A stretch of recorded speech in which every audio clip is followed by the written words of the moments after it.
Good morning. Before I even give the title for today's talk, I just want to say that yesterday was quite a day.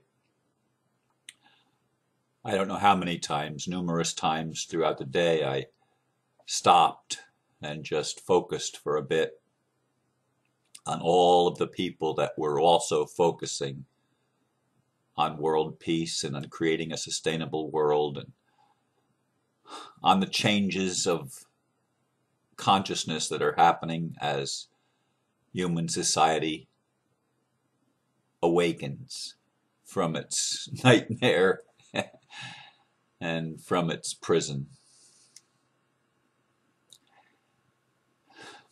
Thank you all that participated around the world.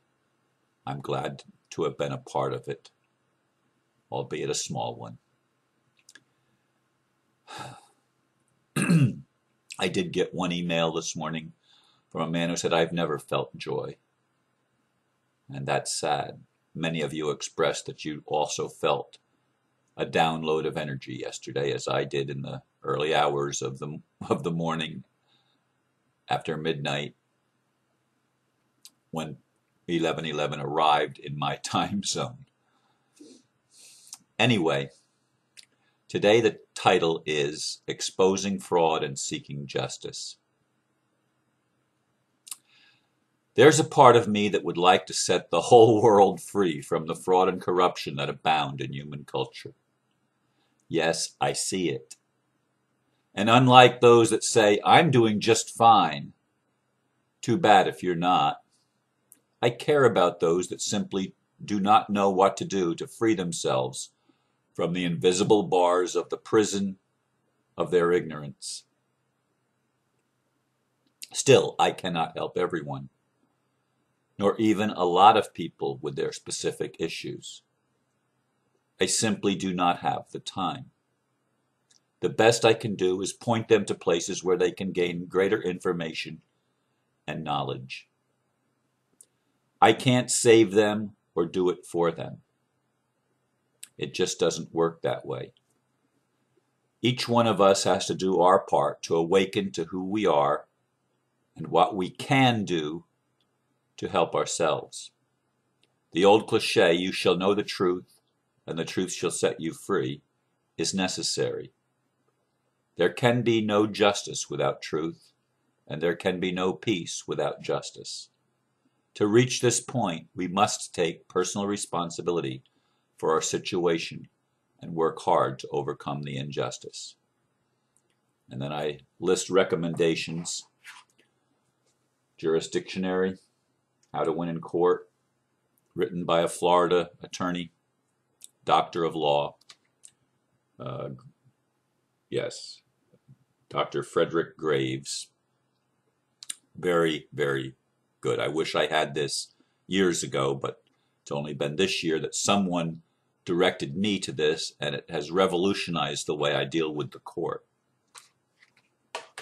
The other is Foreclosure Defense Handbook, which is one that was sent to me only a few days ago as I put out a request to help a friend who is being foreclosed on again, yet by another bank, claiming a chain of title apparently from a previous bank where the case had been dismissed and it's before the same judge that dismissed the earlier one, which I found rather fascinating. And it was recommended that I read this book. It's a PDF handbook available free online. You can Google Jurisdictionary, which is a course you have to pay for. But Foreclosure Defense Handbook is a free PDF online book. And I'm almost all the way through it. I'm probably 90% through it. There's a little bit more I have to do. I've read about 100 pages out of 116 or something like that. I can't remember exactly. But anyway,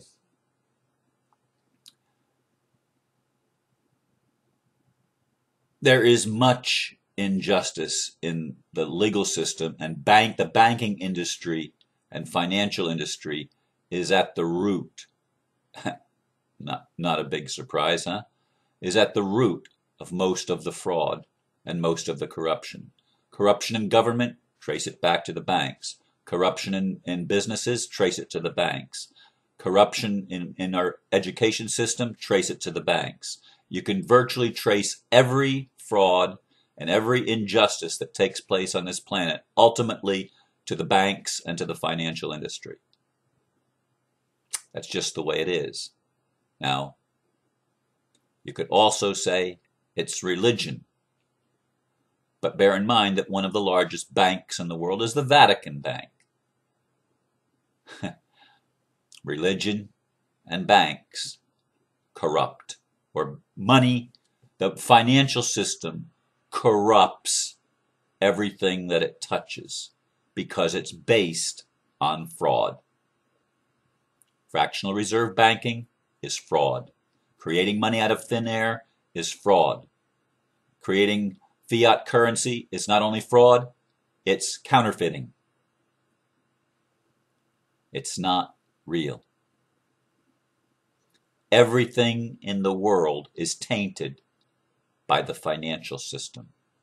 Homes are being taken from people by banks that actually have no standing, by financial institutions that have been paid for their losses and receive benefits. They've converted their notes into stocks, and it can no longer be an accounts payable. It's no longer a secured instrument.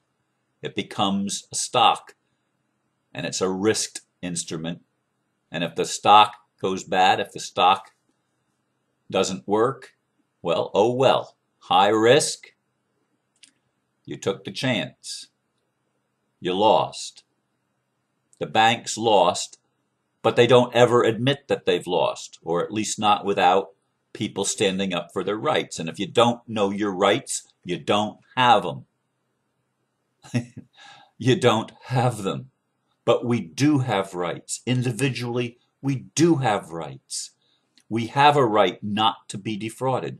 We have a right to understand the contracts that we sign. We have a right to have the person who's making the contract with us also sign and take responsibility and be accountable. We have a right to actually receive something of value from the person who's supposedly lending us something. But that's not the way the system works. I've said this again and again and again to people because I've learned it.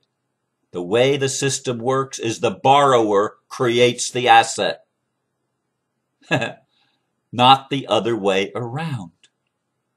The borrower has the value inherent within each of us.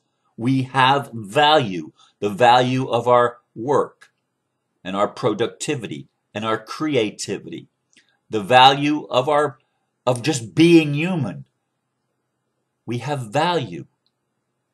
And the financial system takes that value because we don't know we're valuable. We're told we're sinners. We're told that it's just an illusion. We're sold a bill of goods that demean us and make us smaller than we really are.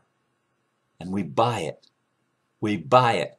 And our feelings say, well, it's true, because our thoughts believe it's true. So we are imprisoned by our own thought processes, by our own belief systems. And our emotions oftentimes just follow suit. The man that said, I feel no joy. I've not felt joy in my whole life. And I responded, that's so sad. But I know what it's like to feel sad. I know what it's like to feel depression. I know what it's like to feel pain, to feel anger, and to feel unjustly treated. I know what these things are like. I know what it's like to not feel loved. Which is why I wish I could help. I wish I could help. And then I see people that are doing very well. Some metaphysical teachers that have become millionaires, sometimes more. Who say, well, I'm doing just fine. It's too bad if you're not. And they don't lift a finger to help. They don't lift a finger to try to expose the fraud, which is essential, because to them, well, I don't want to be negative. I don't want to focus on the negative. So if I expose the fraud, there'll just be more of it. Bull crap. I mean, give me a break. Exposing fraud doesn't increase it. It minimizes it. It puts a light on it so that it can't hide anymore. It reveals the truth, and the truth sets us free. Now, I had a friend, as I said, who needed help. I've helped this individual sometimes in the past, pointing her in a direction that she might go. And as I said, the judge at one point dismissed the case. And now another bank, two other banks, Bank of America piggybacked onto the other bank, and then another bank on top of Bank America piggybacked, and they're bringing this new foreclosure list pendants against her. It's fraud. It's fraud. Total, complete fraud.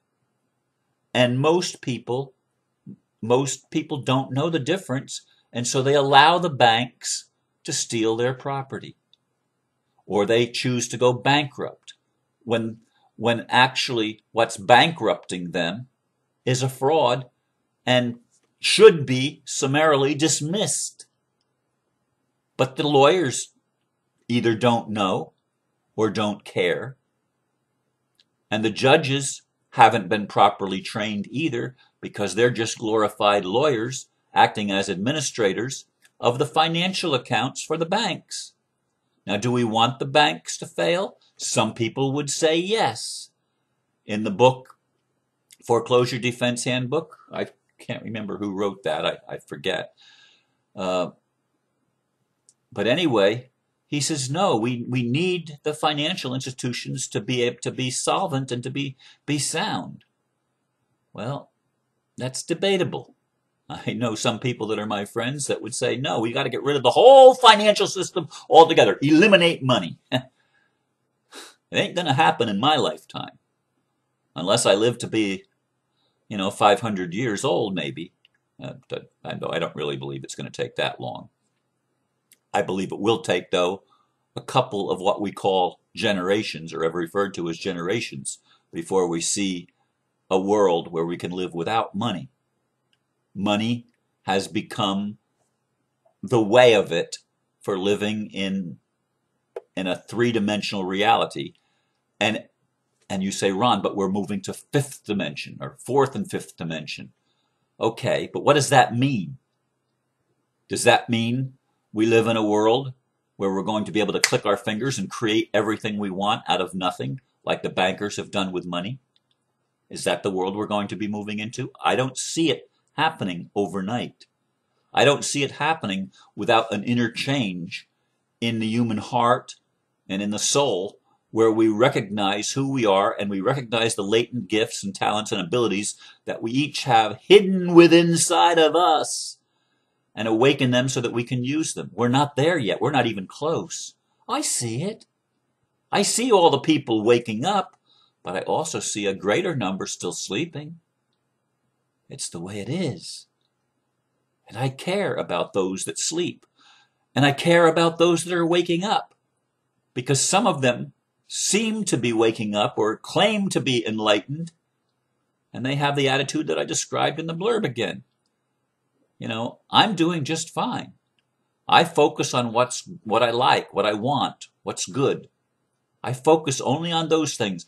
And if you are suffering because you're focusing on the negative stuff that's in your life, the negative circumstances, well, that's your problem.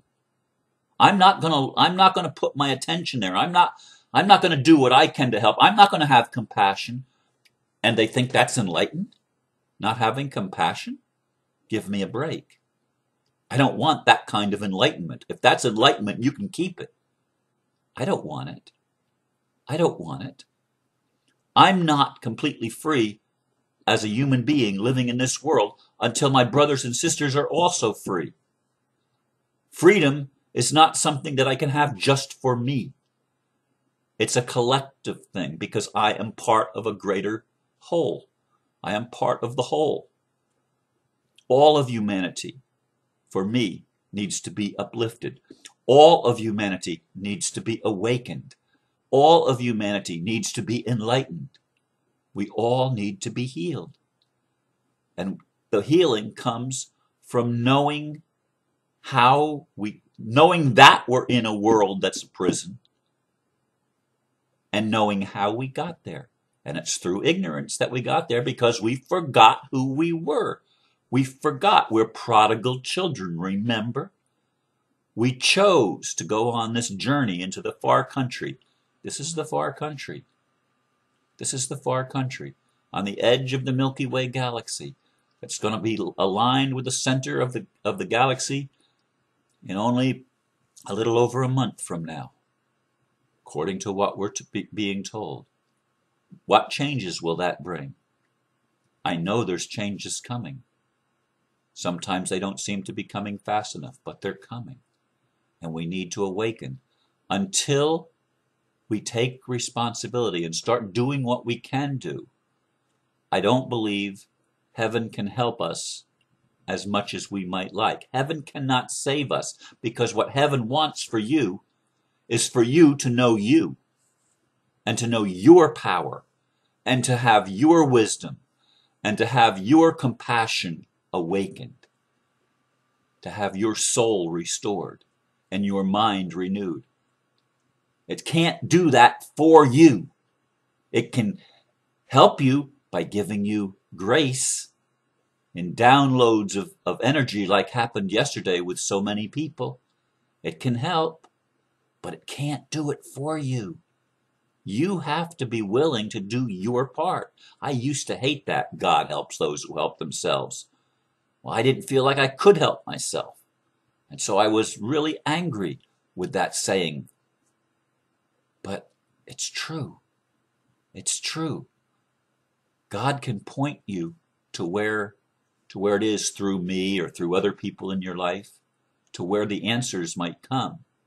But you have to take responsibility for it. Because we do want a world that works for everyone. We do want peace on earth. And I guess that's about all I'm going to say today. I hope I've done my part and will continue to do my part to expose the fraud and to seek justice for all. Namaste.